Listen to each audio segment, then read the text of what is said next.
حلمنا بيبدأ مع هنا بنوتة مليانة صوتها حلو، وبتبقى هي الصوت الحقيقي اللي ورا المغنية المغرورة إيمي، وهي بتكون معجبة بالمنتج بتاعها هان سانج يونغ. وفي يوم كانت بتغني ورا إيمي وهي مندمجة وبتفكر في المنتج، وقعت كسرت المسرح فوقفت غنى. فالمنتج ساعتها اتفزع وقال لإيمي ترقص بسرعة وتقلب وشها لحد ما يتصرفوا عشان ما يتفتحوش. طلعت هانا بأمان الحمد لله وكملت غنى، والموضوع ما اتكشفش.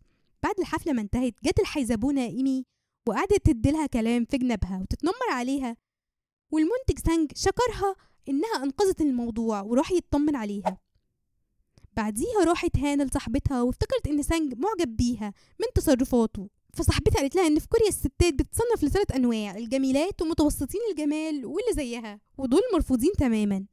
فافتكرت هانا حبيبها القديم لما سابها واللي عمله فيها عشان يستغلها ويخليها تشتري المنتج بتاعه، وبعدها بتدخل المستشفى بعد ما خدت جرعة كبيرة قوي من أدوية التخسيس عشان تخس. بعدها بتروح مع صاحبتها من وبيعملوا تاتو هاكونا ماتاتا عشان حياتهم تبقى أحلى، وبتروح بالليل تغني. وبعدها بيوصلها المنتج للمستشفى اللي باباها فيها عشان هو عنده زهايمر، وبيعزمها على حفلة عيد ميلاده. اليوم اللي بعديه بيجي لهانا فستان هدية ومكتوب إنه من سانج، فهي بتفرح قوي وبتقرر تلبسه، مع إن صاحبتها قالت لها بلاش، ويا ريت سمعت الكلام. بتوصل هانا لعيد الميلاد وبتدي هدية لسانج، وابن صاحب الشركة بتاعت سانج بيقول لها تقلع الجاكيت وإن الجو حر، فعملت كده وكله بيبص لها لأن الفستان ما كانش حلو عليها خالص. بتدخل إيمي وبنكتشف إن اللي بعت الفستان هي الحرباية إيمي عشان تكسف هانا يا عيني. فبتنهار إيمي وبتدخل الحمام تقعد تعيط.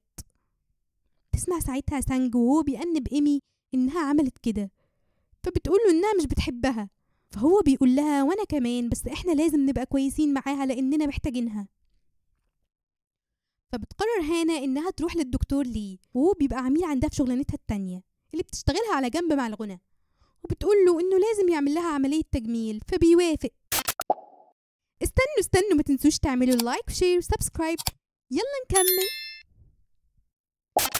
الدكتور بيعمل لها العملية وبتتحول هانا 180 درجة وبتبقى واحدة تانية خالص، ولما بتبص في المراية مش بتصدق نفسها وبتعجب بنفسها قوي عشان بقت أمورة. وبتروح تشتري فستان كان عاجبها وبتلبسه، وبتشوف سانج وإيمي والمخرج بيتريق على إيمي عشان ما بتعرفش تغني، وبتروح تمثل مسرحية فاشلة وتستاهل عشان اللي بتعمله في الناس بيطلع عليها.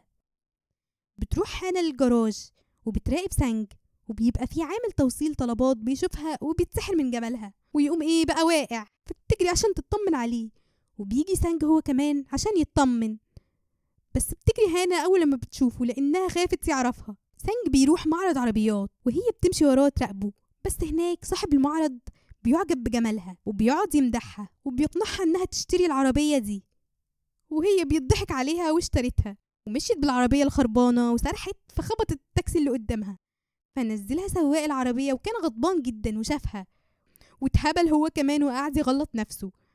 فجم ظباط المرور وشافوها اتهبلوا هم كمان وقعدوا يغلطوا الراجل.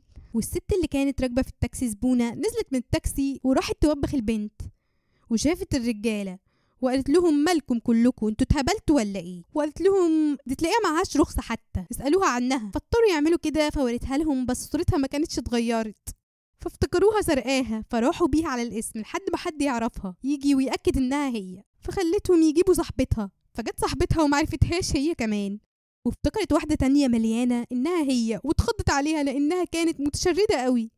فراحت هانا وكلمتها بس معرفتهاش لحد ما وريتها الوشم اللي رسموه مع بعض. بيقعدوا سوا وبتحكي لها كل حاجة وبتقول لها انها عايزة تبقى مغنية مشهورة.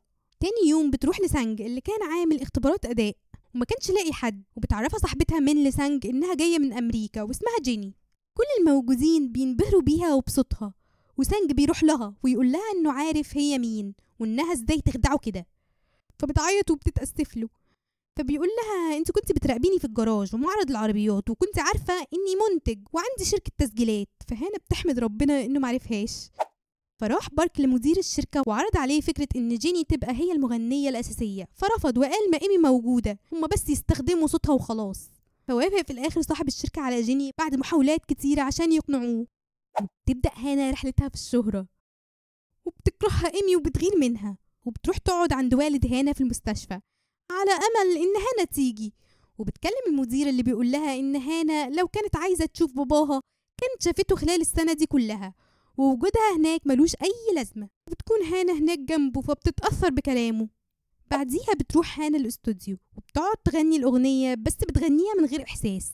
فبيوريها سانج نفسها زمان وبيقول لها شايفة الإحساس، بس بتقول له إن هانا شكلها وحش، فبيقطعها وبيقول لها إنها مميزة عنده وما قابلش بنت زيها قبل كده. بتروح لصاحبتها من وبتقول لها إنها تعترف لبارك بالحقيقة. فمن بتقول لها الرجالة ما بيحبوش يتجوزوا بنت عاملة عملية تجميل وإنه هيكرهها عشان كدبت عليه. فبتقول لها إنها مليانة برضه وإن الشخص اللي بتوعده بيضحك عليها زي حبيبها الأولاني. فزعلت صاحبتها منها وقالت لها اعملي اللي انت عايزاه.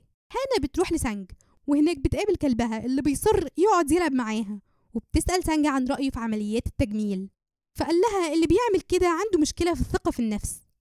في يوم هانا بتشوف إيمي بتحاول تغني بس بتفشل، فبتروح تحاول تساعدها وبتتكلم معاها وبتقول لها إن ممكن تكون موهبتها في حاجة تانية وإننا لازم نرضى بحياتنا وبالتغيرات اللي فيها. فبتستغرب إيمي لأن سمعت نفس الجملة دي من والد هانا لما كانت معاه. هانا كانت بتحاول تجهز عشان أول ظهور ليها، لكن بيجيلها تليفون إن صاحبتها في المستشفى. فبتجري عليها وبتعرف إن صاحبتها كانت بتحاول تموت نفسها عشان حبيبها خانها وكان بيحاول ينصب عليها. فهانا راحت على الواد وقعدت تهزق وتضرب فيه لحد ما كان بيفلفص منها. سانج شاف كل ده قال ينقذ سمعتها ورمى عليه فلوس وقال له يسكت، وعملوا إنه كان بيحاول يعتدي عليها وجريوا على الحفلة بسرعة وما كانش فيه وقت تظبط نفسها. فقال لها إن صوتها كفاية. فراحت طلع على المسرح وقدمت عرض تحفة والناس انبهرت بيها جدا، وبدأ يعجب بيها سانج وبيقربوا من بعض أكتر. وبالليل سانج بيشوف الرسومات اللي هي رسماها وبياخد باله إنها شبه رسم هانا، وبيجيله ذكريات من حركات جيني اللي شبه حركات هانا وبيكتشف إنها هي. تاني يوم بيكونوا في حفلة وإيمي بتجيب أبو هانا وبتواجه هانا بيه، وأبو هانا بيديها عروستها فبترمي هانا العروسة وسانج بيجي وبيشد أبوها عشان يمشيه. بتروح هانا لسانج وبتعترف له إنها هانا، فسانج بيقاطعها وبيقول لها إنه عارف وبيعرفها إنه مش مهتم وإن أهم حاجة عنده إنها تغني. فبتتعصب هانا وبتكسر كل حاجة وبتعرف إنه استغلالي. بنعرف إن هانا اتفضحت خلاص وإن حد بعت لهم صورة ليها قبل العملية. صاحب الشركة بيتعصب وبيبقى عايز يلغي الحفلة، بس سانج بيصر إن الحفلة تتعمل وبيرفض إنه يلغيها وبيروح الحفلة سوا مع هانا. تطلع هانا على المسرح وهي منهارة وبتشوف أبوها فبتنهار أكتر. بتعتذر للجمهور وبتعرفهم إنها مش جيني وإنها هانا، وعرفتهم كل حاجة وإنها كانت مليانة وعملت عمليات تجميل. وسانج ساعتها بيشغل أغنية لهانا وهي مليانة عشان يشجعها، والجمهور بيتأثر وبيهتفوا باسمها فبتغني. وبعديها بتنزل تحضن باباها، وشعبية هانا بتزيد كهانا مش كجيني، وبدأت مشاعر سانج تتحرك ناحيتها وهي بقت تحب نفسها وأكتر ثقة، وبقت مركزة في شغلها أكتر ومش مهتمة الناس بتفكر فيها ازاي. بكده الفيلم بيخلص، ومن هنا نتعلم إن الجمال مش كل حاجة وإن الثقة في النفس هي اللي بتخلي اللي حوالينا يحبونا. ما تنسوش تعملوا لايك وشير وسبسكرايب وتفعلوا الجرس عشان يجيلكوا كل جديد. لو حبيتوا قناتي سلام.